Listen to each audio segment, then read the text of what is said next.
What's up, YouTube? This is Too Raw for TV, and I gotta admit, man, like I hadn't even heard about this. Like I hadn't even heard about this situation with the Lakers taking LeBron James poster down outside the Staples Center. I didn't hear about this until I was just listening to Ticket TV's live stream. You know what I'm saying?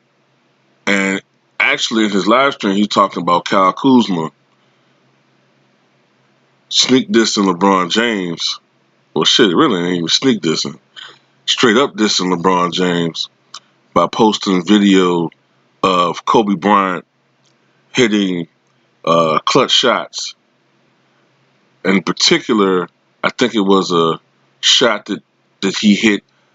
I didn't see the video, but I think it was the shot that Kobe hit over Ray Allen in Game 7 of the 2010 NBA Finals when he got that 4-point play. And I think Kobe's made shot was close to the shot, the area where LeBron missed a critical shot yesterday, and pretty much it's like a double diss by Kyle Kuzma in that post. Number one, he's basically saying that LeBron James will never be Kobe Bryant, which is true. And number two, Kyle Kuzma said, "Fuck you. You don't run me. You gonna tell me and tell other Lakers we're not supposed to be on on social media, but here you are on social media bragging about you're top 10, you're only player in top 10 in points and assists, which I think has a lot to do with his stat padding.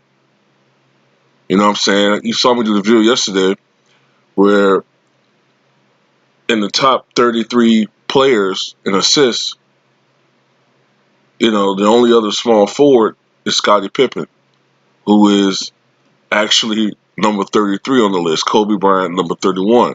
And Kobe Bryant is a shooting guard. You know what I'm saying? And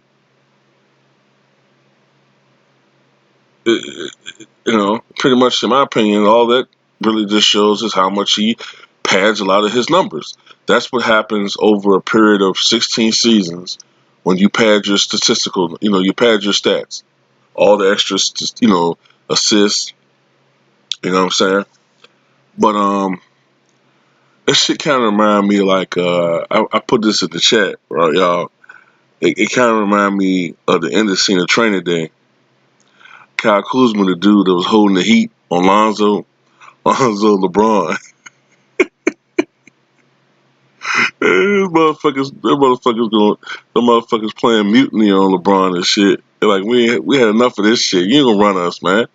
You ain't putting in that work. Matter of fact, remember what the dude told Lonzo? You gotta put your own work in here, homie.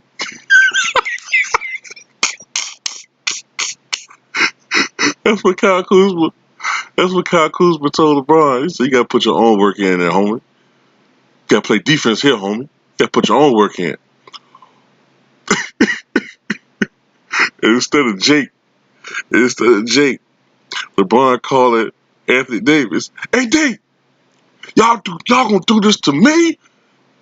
Yo, hey, D, come help me out, man. I need some help. Y'all bitch ass, disloyal motherfuckers. Y'all gonna do this shit to me? Y'all gonna be traded and playing basketball in cold ass New Orleans. What I've done through with you. 23-hour practices. Y'all gonna do this shit to me? AD,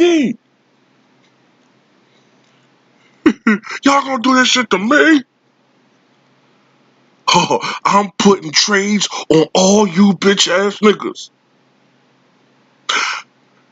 I'm the man up in this piece. I run shit here. You just play here.